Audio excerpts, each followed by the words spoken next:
Chapter 13. The Sign of the Investigators. "And what happened after the blue phantom touched your shoulder, Bob?" Jupiter was speaking. Inside headquarters, the three investigators were holding their first meeting in 3 days. Pete had been away on a trip with his father and mother to visit relatives in San Francisco, and Bob had been swamped with work at the library, recataloguing all the books. One other helper was off sick, so Bob had been working days and evenings too. Meanwhile, Jupiter had been stuck in bed, letting his ankle heal and reading books. This was the first chance they had had to get together in private.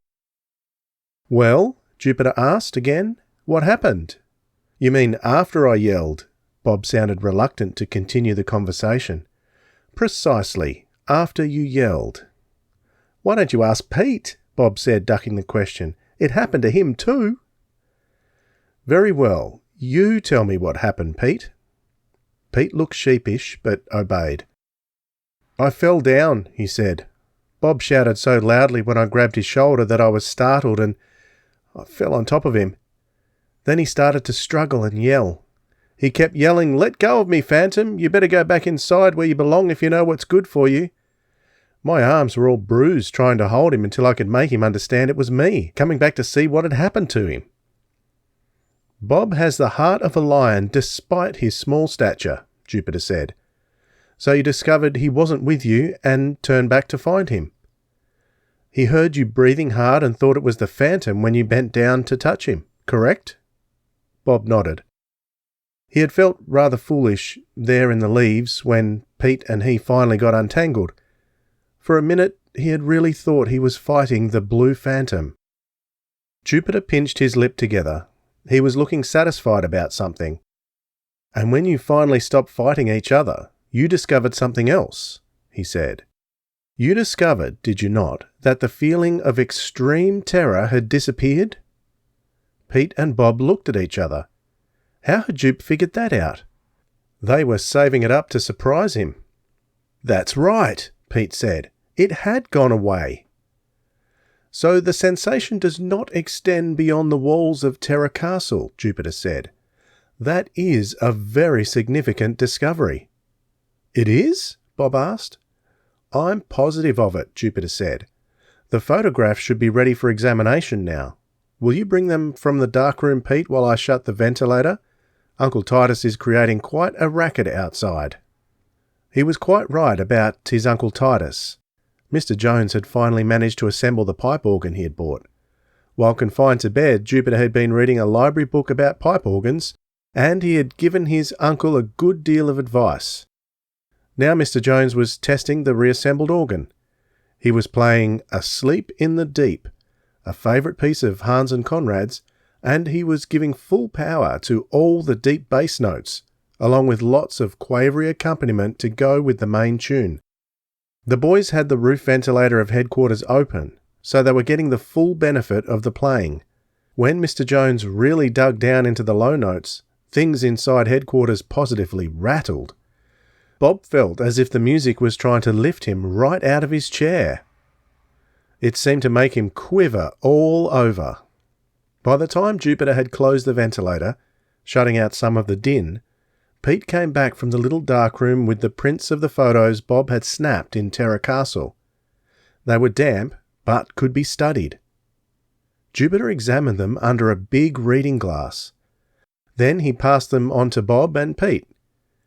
He spent most of the time on the snapshots of Mr. Terrell's library and the suit of armour that had chased Bob. "Very well done, Bob," Jupiter said, "with one exception. You failed to get a picture of the blue phantom seated at the keys of the ruined pipe organ." "Did you expect me to walk down and photograph a shimmering blob playing an organ that can't be played?" Bob sounded a little sarcastic. "Nobody would have stopped to take a photo," Pete said.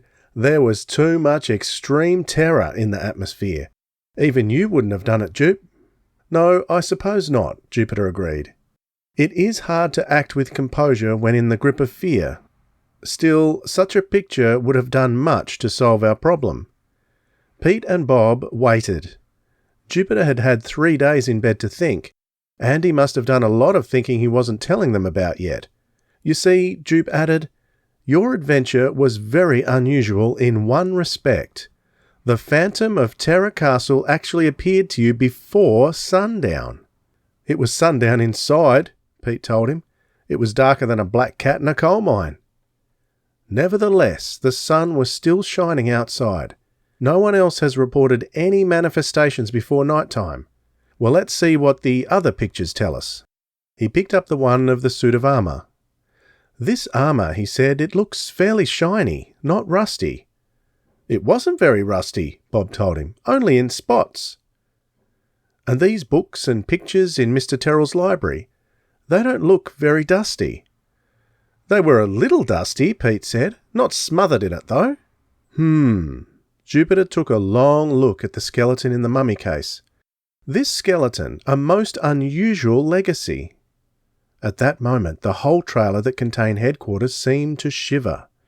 A piece of iron stacked outside slipped and rattled against it. An extra loud blast from Mr. Jones's new pipe organ had almost lifted them off the ground. "Wow!" Pete exclaimed. "I thought it was an earthquake."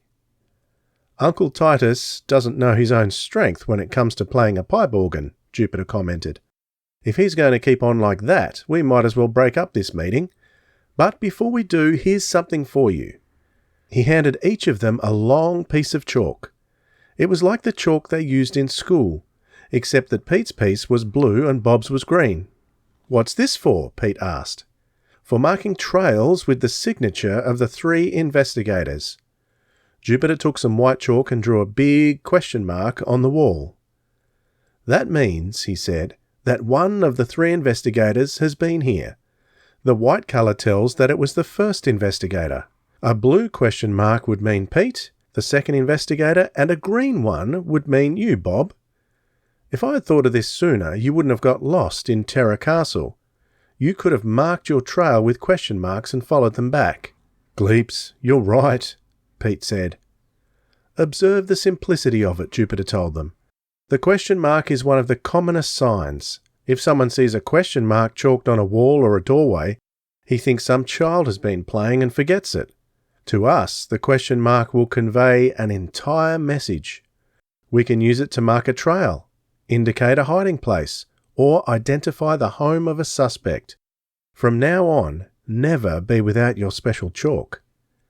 They promised they wouldn't, and Jupiter got down to the meat of the meeting. "I telephoned Mr. Alfred Hitchcock's office," he said. "Henrietta told me that tomorrow morning he is meeting his staff to decide whether or not to go to England to film his picture in a haunted mansion over there. That means we have to make our report to him by tomorrow morning, which means—" "No!" Pete yelled. "I won't do it! As far as I'm concerned, Terror Castle is haunted and can stay that way. I don't need any more proof." "While lying in bed thinking," Jupiter went on, "I have reached certain conclusions that must be tested, and we have to work swiftly to report to Mr. Hitchcock in time. Therefore, you must both get permission to stay out late tonight. For tonight, we make our final assault upon the secret of Terror Castle."